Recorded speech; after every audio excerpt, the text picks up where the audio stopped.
سيدي بوحا ببعض الحبور. تخرجنا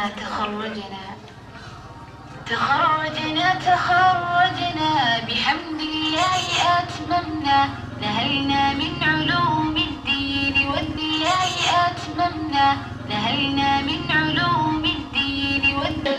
النجم فهذا اليوم يحكي عن سنين عزيمة وكفاح، بها هجر الرفاق النوم في ليل وفي إصباح، مدارسة وبحثا في فضاء العلم في إلحاح. تخرجنا لنحصد ما زرعناه بكل نجاح، فإن سألوك جامعتي فإسلامية عندنا مشقشقة، وذي الأزهار فائحة وعاطرة ومنعشة، وكل الكون أشرق فالسماء والأرض نيرة، فلله الموفق من كياني حمد ذي شكر، ونشكر جمعكم شاركتم. نهلنا من علوم الدين والدياء أتممنا، نهلنا من علوم الدين والدياء.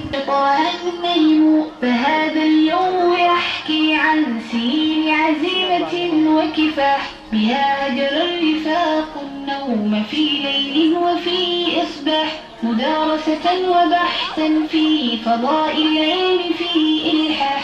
تخرجنا لنحصد ما زرعناه بكل نجاح، فإن سألوك جامعتي فإسلامية عندنا مشقشقة، وذي الأزهار فائحة وعاطرة ومنعشة، وكل الكون أشرق فالسماء والأرض نيرة، فلله الموفق منك. نهلنا من علوم الدين والدياء أتممنا، نهلنا من علوم الدين والدياء. النجم فهذا اليوم يحكي عن سنين عزيمة وكفاح، بها هجر الرفاق النوم في ليل وفي إصباح، مدارسة وبحثا في فضاء العلم في إلحاح. تخرجنا لنحصد ما زرعناه. The National Assembly. Bismillah maɓɓe ko toni aray mawɓe ɓe Ustaz Fahira Bale aɓe Omar onon kadi Ahmad Bir التنمية والثقافة الإسلامية. aray kamɓe kadi ɓe fuɗɗi hewde ka place maɓɓe waktu yoni. aray waɗoɓe jippiɓe ɓen hikka oɗo dufa. بكل نجاح، فإن سألوك جامعتي فإسلامية عندنا مشقشقة، وذي الأزهار فائحة وعاطرة ومنعشة، وكل الكون أشرق فالسماء والأرض نيرة، فلله الموفق من كياني حمد ذي شكر، ونشكر جمعكم شاركتمونا فرحة العمر، حللتم بيننا أهلا بكم من كل ذي قدر، بكم طاب المكان وغنت الألحان في ثغر، فإن سألوك جامعتي فإسلامية علم، تسامع قدرها الأمم ويمم شطرها النجم. تخرجنا بحمد الله أتممنا، نهلنا من علوم الدين والدنيا، ويلهمنا ويفتح فهم طالبنا، فإن سألوك جامعتي ففرحتنا مدغدغة، وذي أضيار صادحة بفرحتنا مشرق، أشرق فالسماء والأرض نيرة، فلله الموفق منك. تخرجنا بحمد الله أتممنا، نهلنا من علوم الدين والدنيا كعطشتنا، على يد كل ذي علم بإخلاص يعلمنا، يزكينا ويلهمنا ويفتح فهم طالبنا، فإن سألتم وكل الكون أشرق فالسماء والأرض نيرة، فلله الموفق ونشكر جمعكم شاركتمونا فرحة العمر حللتم بيننا. السلام على رسول الله محمد بن عبد الله وآله وصحبه وسلم تسليما كثيرا. Chief Guest of Honor, Uncle Honorable Sidi Ndiaye, haray den tolna kadi baba oɗo programme mawɓe ɓe annduɗen ko kamɓe woni ko waɗa dédicate oɗo dufa yaltuɗo ɗo hikka ɗum ko oustage Faira Bun Ahmad Ba ɓe annduɗen ko kamɓe woni ko sosi école Madrasat Oumar ibn Khattab e nder Dakar Sénégal. Haray on école ko ɗon yalti sukaɓe heewɓe no tawa e maɓɓe mudiri école ngol ɗo oustage Mouhammad Saleh ko noon kadi oustage Ahmad e woɓɓe goo kadi ɓeyɗo ko ɓeyɗo mawɓe Allah subahanahu wa taala haaji yo fuɗɗanoɓe yo toɓɓanɓe alifum ba'un. Haray kamɓe kadi ko kamɓe woni hewtude ɗo ko sadi maɓɓe ko tooli. Haray ɓe wondi رئيس مؤسسة البر للتنمية والثقافة الإسلامية الشيخ أحمد نوح جلو حفظه الله ورعاه حفظكم الله جميعا ورعاكم. هري نرحب في هذه الآونة الشيخ الوالد المربي الشيخ فايرة أحمد با والوفد المرافق له من جمهورية السنغال وتحديدا في العاصمة دكار. مرحبا به ومرحبا بهم جميعا. At this juncture, we want to welcome the presence of the father of this 14th batch 2025, who is Sheikh Faira Ahmad Ba, the founder of Umar ibn Khattab Islamic School in Dakar, Senegal. This badge is dedicated to Ustaz Faira Ahmad Ba, whom you know has nurtured a lot of children amongst the principal of this school and the vice principal of this school, Ustaz Muhammad Saleh and Ustaz Ahmad. We want to welcome also the presence of Sheikh Ahmad Nuhu Jallo, who is the head of this foundation, Al-Bir Foundation for Development and Islamic Culture, that was found long in 1987 and registered with the government of the Gambia in 1999, exactly on Tuesday, the 8th of August, 1999. We would like to welcome the graduates, numbering 29, amongst 16 male and 13 females. First speaker on, already, Sheikh Ahmad Sabali, وكان رئيس قسم التوعية بجمعية العون المباشر، هذه الجمعية المعروفة سابقا بلجنة مسلمي إفريقيا. The first speaker, guest speaker, is Sheikh Ahmad Samba Sabali, who will dwell on the topic, the status of scholars and their rights over the ummah, over the nation. وسوف يتولى الشيخ أحمد سامبا سابلي محاضرة المعنونة بمكانة العلماء وحقوقهم على الأمة الإسلامية. فهذه المحاضرة موجهة إلى الجميع وخاصة طلبة العلم من المتخرجين والمتخرجات والذين على عتبة التخرج. في هذه الآونة we want to enter into the program proper. We would like to invite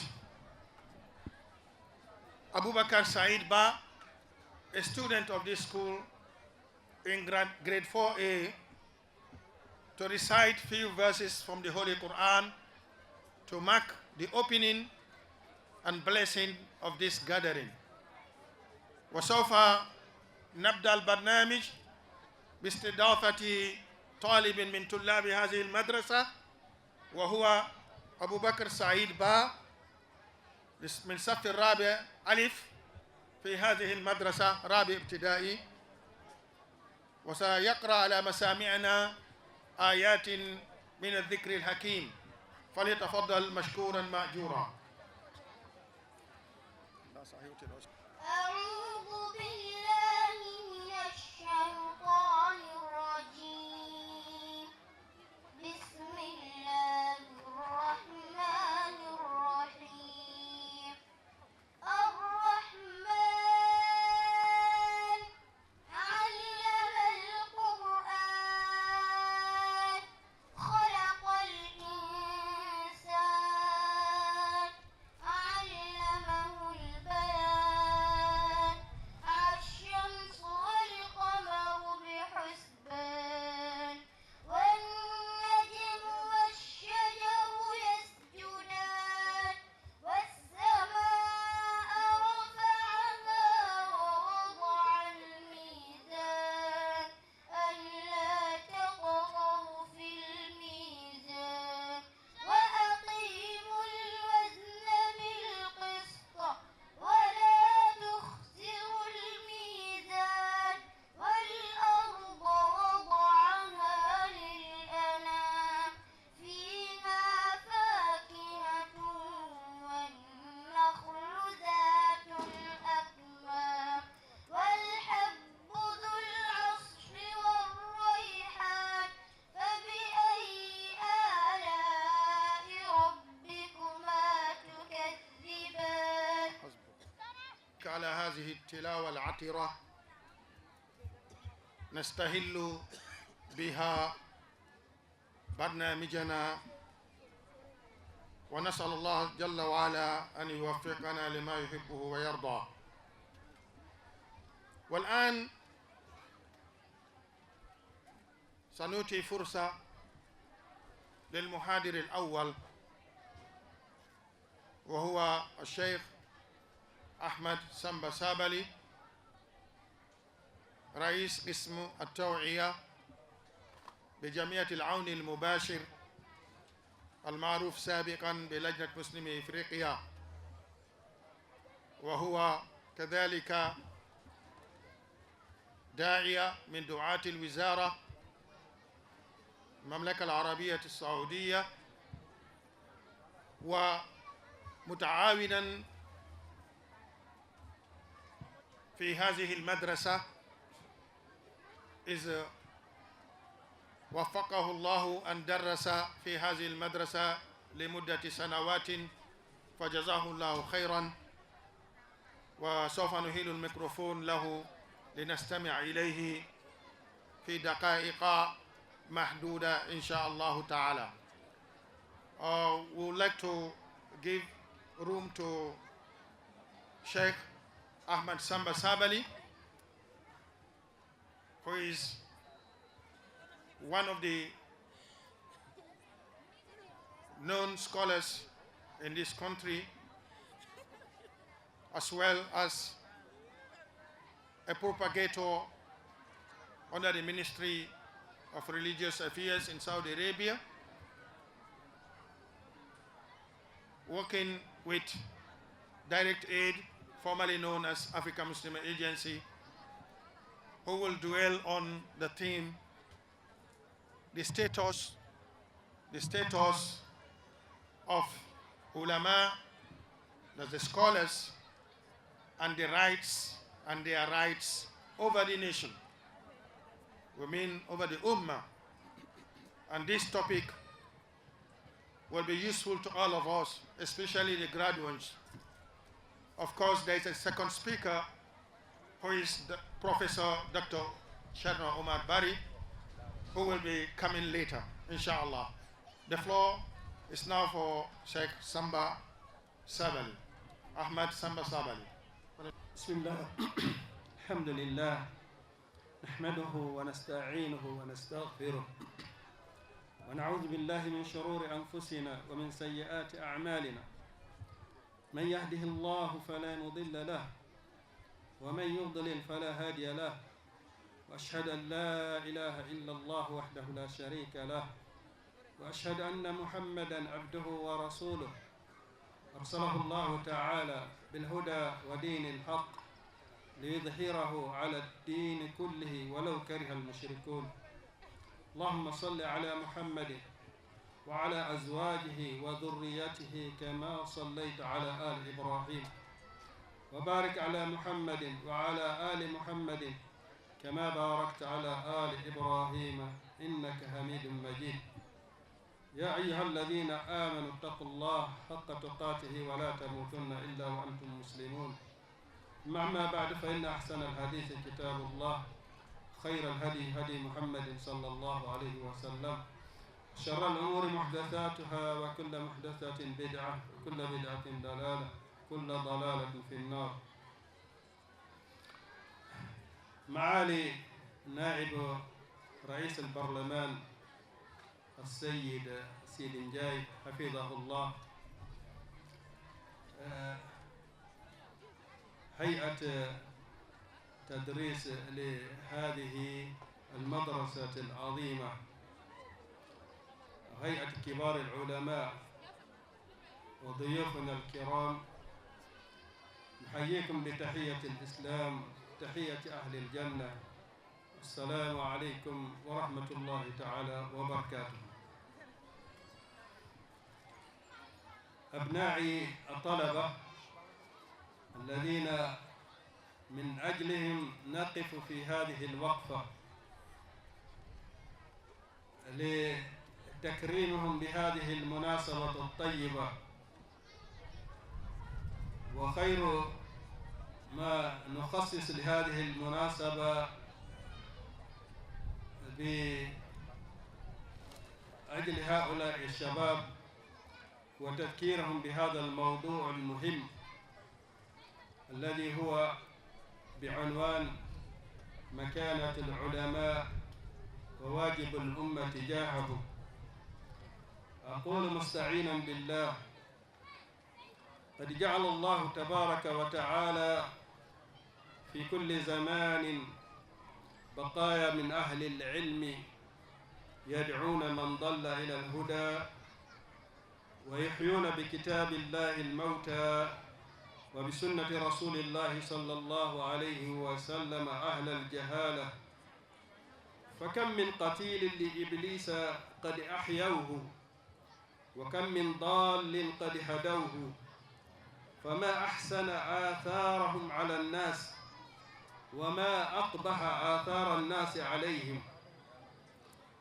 أبناء الطلبة، أيها الحفل الكريم، العلماء بما آتاهم الله من علم وحكمة يعلمون الجاهل وينفون عن دين الله تحريف الغالين وانتحال المبطلين وتأويل الجاهلين، وقد خصهم الله تبارك وتعالى في كتابه بالذكر من دون البشر، وقرن شهادتهم بشهادته وشهادة الملائكة، وجعل شهادتهم من أكبر الأدلة والبراهين على توحيده.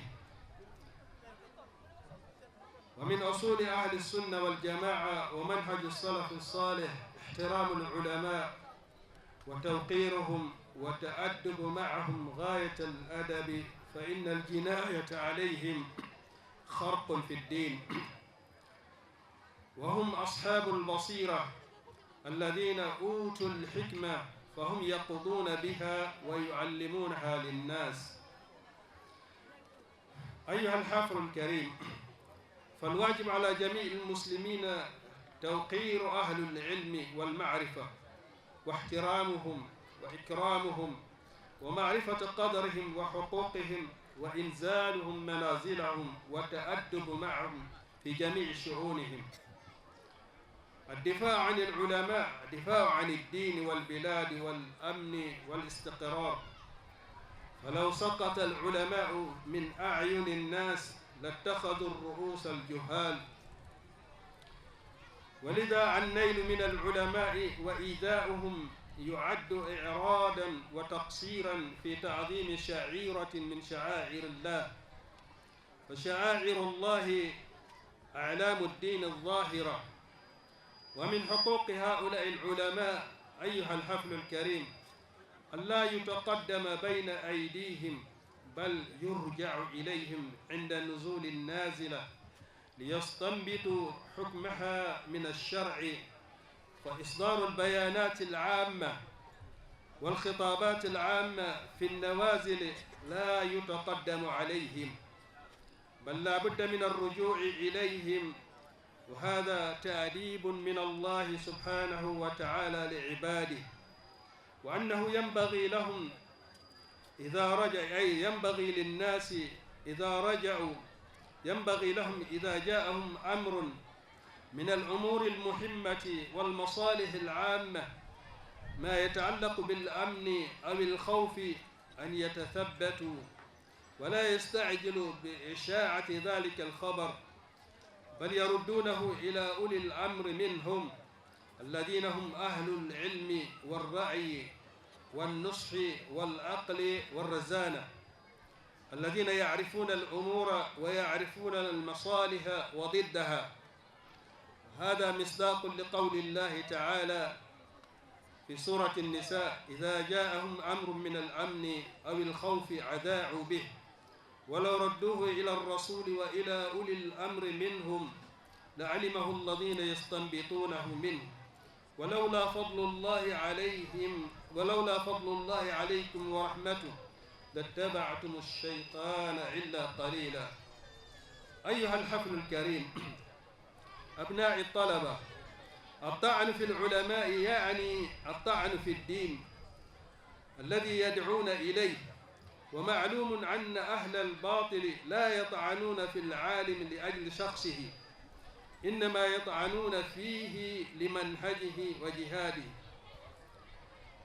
وحفظ حقوقهم وعدم تضييعها من الأمور المهمة في الإسلام لارتباطها الوثيق ببقاء الدين وتقدم الأمة. فالدين يحفظ بجهود العلماء بعد الله وتراثهم، كما أن ذلك يؤدي إلى استقرار المجتمع ونموه، وهذا قد أكده الإمام ابن القيم رحمه الله في كتابه مفتاح السعادة بقوله: لما كان قيام الإسلام بطائفتي العلماء والأمراء وكان الناس كلهم لهم تبعا، كان صلاح العالم بصلاح هاتين الطائفتين وفساده بفسادهما. ويقوي هذا الكلام كلام عبد الله بن المبارك رحمه الله وغيره من السلف: صنفان من الناس إذا صلح الناس وإذا فسد الناس. قيل من هم؟ قال الملوك والعلماء. وإذا كانت طاعة العلماء تبعا لطاعة الله ورسوله فطاعة الأمراء تبع لطاعة العلماء، فإن معصية العلماء ومخالفتهم وضياع حقوقهم ضياع لحقوق الأمراء وفتح لباب معصيتهم والخروج عليهم. فحياة العالم وصلاحه حياة المجتمع وصلاحه، فإذا ضاعت حقوق العلماء ضاعت حقوق الأمراء، وإذا ضاعت حقوق العلماء والأمراء فسد البلاد والعباد، عياذ بالله. أبناء الطلبة، أوصي نفسي وإياكم في هذا المقام بتقوى الله تعالى وأنتم على باب التخرج، والإخلاص في القول والعمل، وأوصيكم بالجد والاجتهاد والصبر والعمل الدؤوب في ازدياد طلب العلم النافع والاحتراف بالحرف اليدوية والمهارات العلمية التي تحتاج إليها الأمة في هذه الآونة الأخيرة. وحاجة الناس إلى العلم كحاجتهم إلى المطر بل أعظم، وإنهم إذا فقدوا العلم فهم بمنزلة الأرض التي فقدت الغيث. فالعلم ليس بكثرة النقل والبحث والكلام، ولكن نور يميز به صحيح الأقوال من سقيمها، وحقها من باطلها، وما هو من مشكاة النبوة مما هو من آراء الرجال. وختاما أقرأ على مسامعكم هذه الأبيات التي تحث على طلب العلم. يقول يا طالب العلم لا تبغي به بدلا، فقد ظفرت ورب لوحي والقلم، وقدس العلم واعرف قدر حرمته في القول والفعل والآداب فالتزم. اجهد بعزم قوي لا انثناء له، ولو يعلم المرء قدر العلم لم ينم. ومرحبا قل لمن يأتيك يطلبه، وفيهم احفظ وصايا المصطفى هم. والنية اجعل لوجه الله خالصة، إن البناء بدون الأصل لم يقم. هذا وآخر دعوانا أن الحمد لله رب العالمين، وصلى الله وسلم على نبينا محمد وآله وصحبه أجمعين. سبحانك اللهم وبحمدك أشهد أن لا إله إلا الله إلا أنت أستغفرك وأتوب إليك.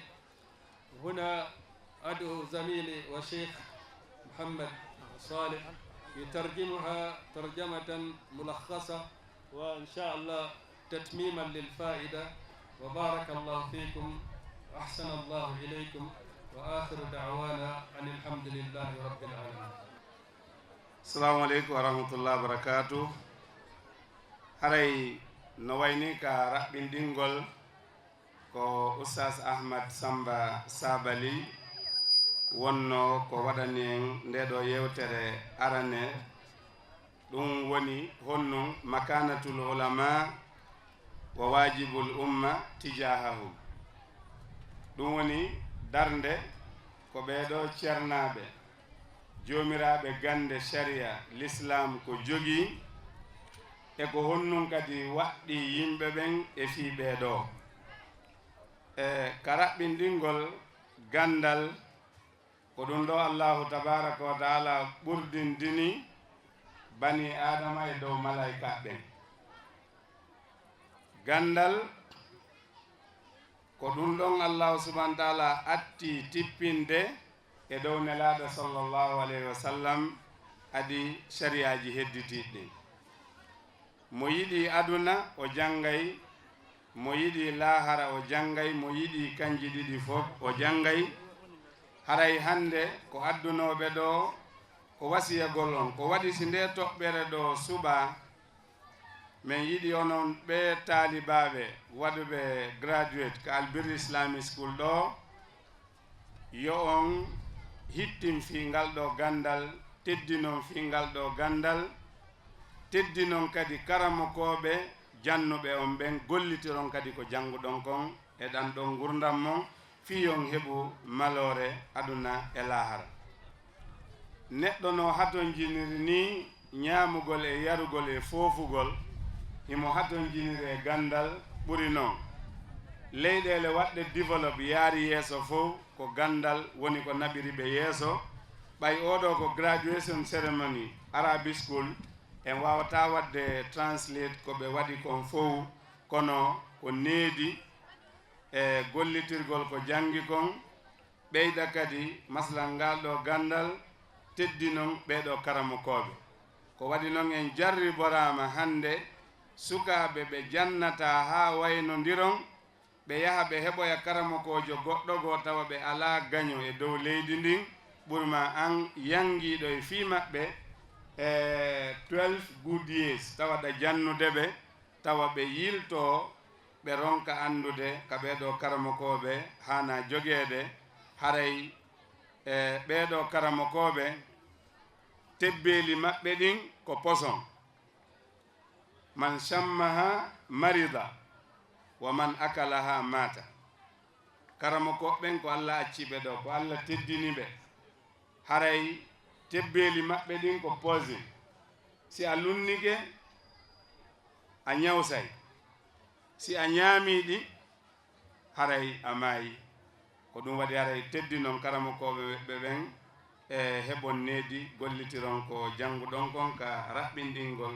arnayi ƴettu time on ko ɗum ɗo Cheikh Ahmad Sabali waɗi e yewtere maɓɓe nen ɓe jarama ɓe weltanama haray alhamdulillah en jarni Cheikh Ahmad Samba Sabali haray joni ɓeɗo sukaɓe on ɓe janngude ɗo eɓe jogii ko wiyete kon yoga e yewtereji ko wiyete kon article ji woɓɓe maɓɓe no wawara no jogii point ji ɗiɓe faala yettinande jama on haray en fuɗɗoto noddugol woɓɓe maɓɓe e muɗum ɓe ara ɓe waɗanayin ko ɓe jogii kon no ton e anglais no ton e français no ton e arabe. At this juncture, we would like to call some of the graduates to showcase little from what they have learned, some of them with articles, French or English or Arabic, and some are with poems. We would like to call Muhammad Salih Ibrahim Jallo. Muhammad Salih Ibrahim Jallo to come to the podium. Muhammad Salih Ibrahim Jallo Manhu. الحمد لله الذي أنار هذا الكون بعد الظلام.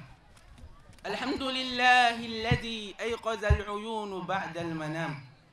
الحمد لله الذي بنعمته تتم الصالحات وبفضله تتنزل الخيرات والبركات. ثم الصلاة والسلام على نبينا محمد سيد العرب والعجم وعلى آله وأصحابه ينابيع العلوم والحكم وبعد لأسدين إليكم تحية لو رفعت إلى السماء لكانت بدرا منيرا ولو وضعت على الأرض لكستها سندسا وهريرا ولو وزجت بماء البحر لجعلته ماء سلسبيلا. تحية أهل الجنة في الجنة وتحية أولها سلام وأوسطها رحمة وآخرها بركة. ألا وهي السلام عليكم ألا وهي السلام عليكم تحية أحلى ما تزف إليكم. أهلا وسهلا بالذين أحبهم وأودهم في الله ذي الأحلام. فأهلا بكم فرحا أهلا بكم مرحبا أهلا بقوم ليوف الدين في العجم أهلا بقوم ليوف الدين في العجم. الدين شعاركم والحق منهجكم والكل يعرفكم أنتم ذوي الهمم. المقالة بعنوان نصيحة لإخوة المتخرجين، فقلت فيها: يا إخوة الأفاضل، يا من أكملتم مرحلة عزيزة من رحلة التعلم، أهنئكم بهذا التخرج الذي هو تاج جهودكم وثمرة سهركم ودليل على جديتكم وإصراركم. لكن التخرج ليس نهاية الطريق، بل هو بداية لمراحل أعظم ومسؤوليات أكبر. فاغتنموا ما تعلمتموه وواصلوا المسير في طريق العلم والتطور، واجعلوا العزيمة والإيمان رفيقيكم في كل خطوة. كونوا نماذج في الخلق كما أنتم في النجاح، واجعلوا من تفوقكم نورا يضيء لغيركم الطريق. وتذكروا أن من زرع حصد ومن جد وجد.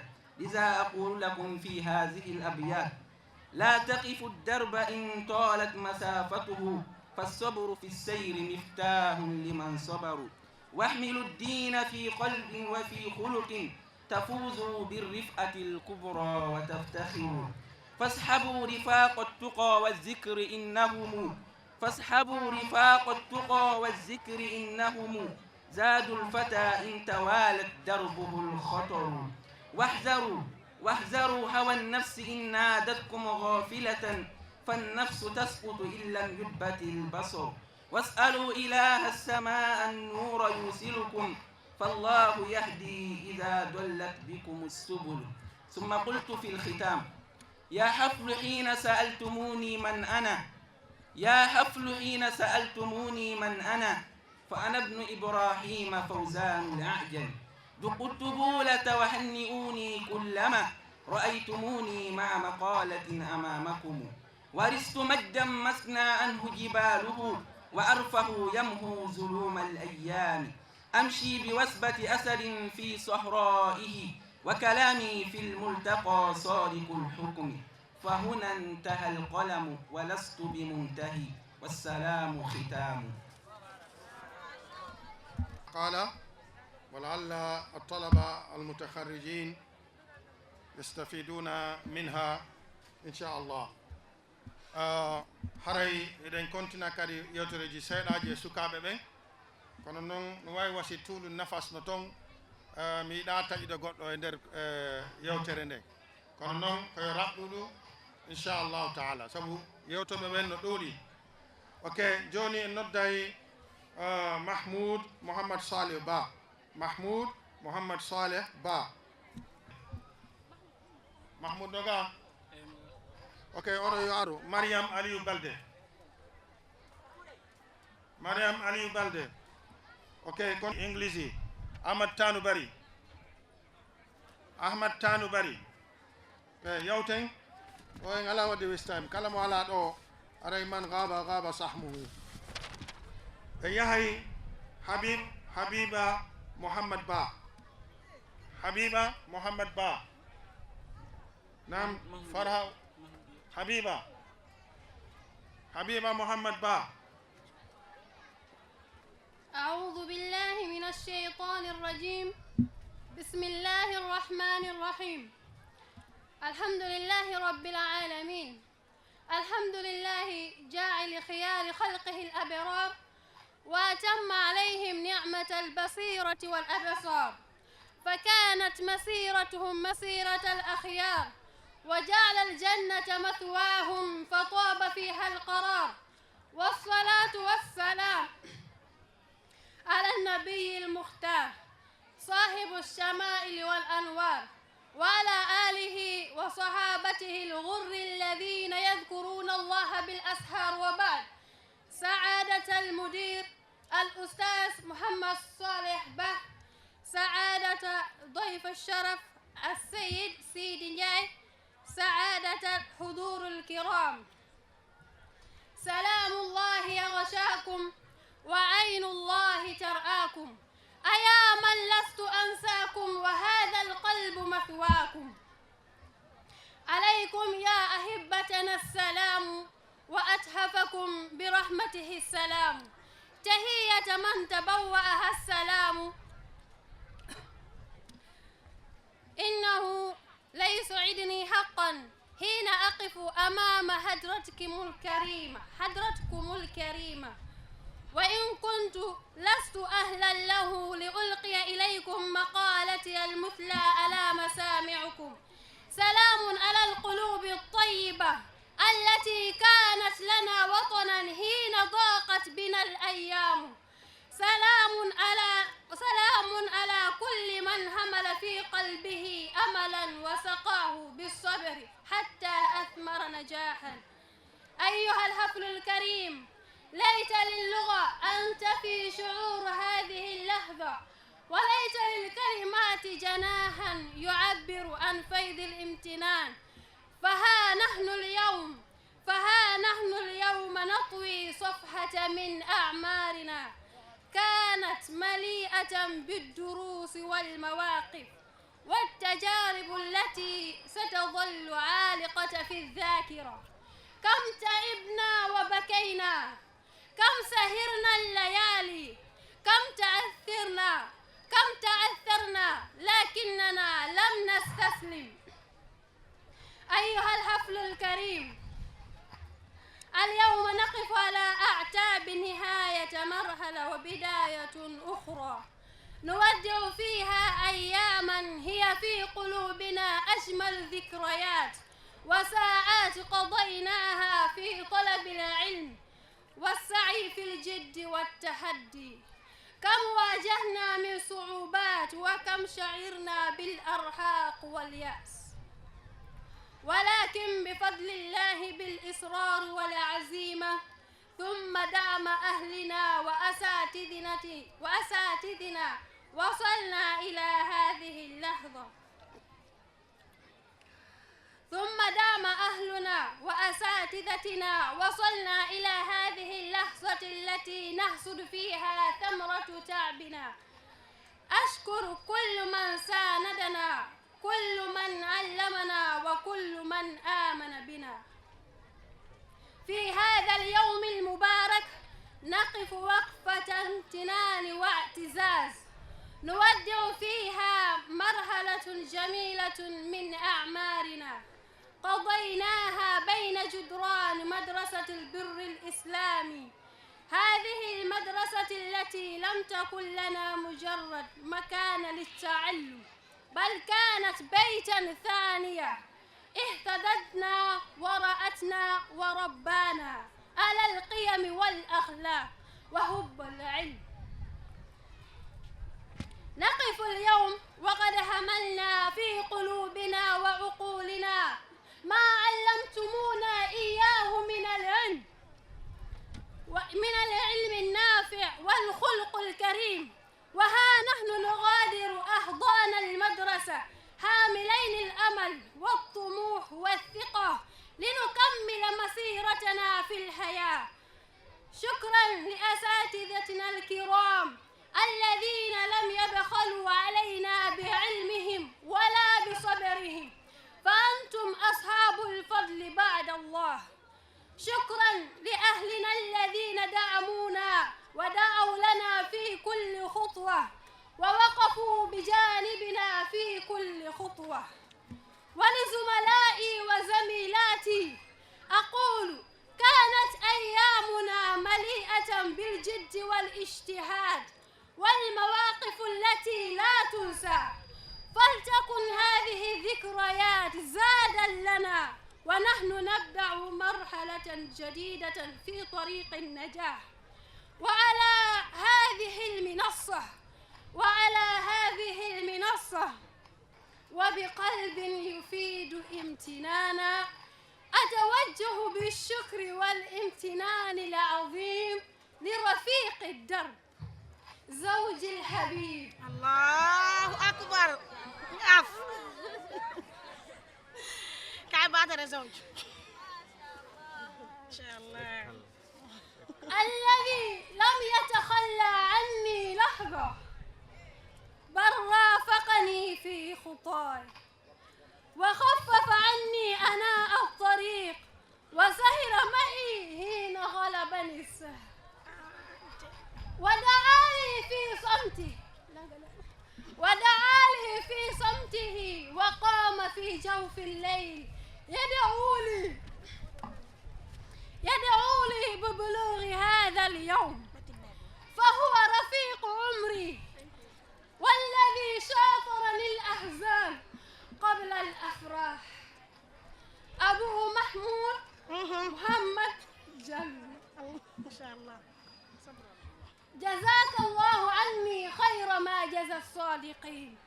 أيها الحفل الكريم، إن مدرسة البر الإسلامية لم تكن مجرد جدران، بل كانت بيتاً ثانية، وربما كانت هي الأم التي غرست فينا الأمل وحب العلم وحب الخير للغير. علمتنا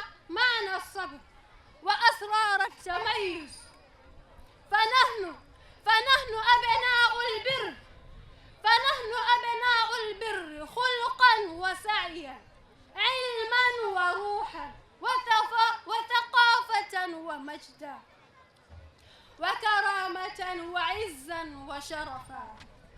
شكرا لأساتذتنا فهو لكل معلم شرح لنا درسا وهو يخبئ همومه خلف ابتسامة مشرقة. شكرا لإدارة التي سهرت من أجلنا. شكرا لآئلتنا. شكرا لآئلاتنا وآبائنا وأمهاتنا الذين صنعوا من دعائهم سلما نرتقي به إلى المجد. معكم الطالبة حبيبة محمد به. بها هجر الرفاق النوم في ليل وفي إصباح، مدارسة وبحثا في فضاء العلم في إلحاح. تخرجنا لنحصد ما زرعناه بكل نجاح، فإن